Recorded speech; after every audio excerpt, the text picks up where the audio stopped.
يا زكريا إنا نبشرك بغلام اسمه يحيى لم نجعل له من قبل سميا.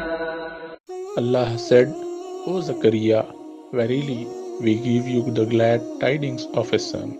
Message from this ayat. Their bones became weak, his hair became grey due to old age, and his wife became infertile.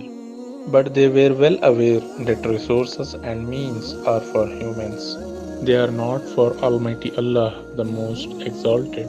So Zakariya alayhi salam raised his hands to supplicate. فَهَبْ لِي مِن لَّدُنكَ وَلِيًّا, so bestow upon me an heir from your special grace. And the prayer was answered. Ya Zakariya, inna nubashiruka bi ghulam. Allah said, O Zakariya, verily we give you the glad tidings of a son, whose hurt purely depends on physical means and resources. Allah will deal with them the same way. And whoever's hurt is attached to Almighty Allah, Allah subjugates the means for him.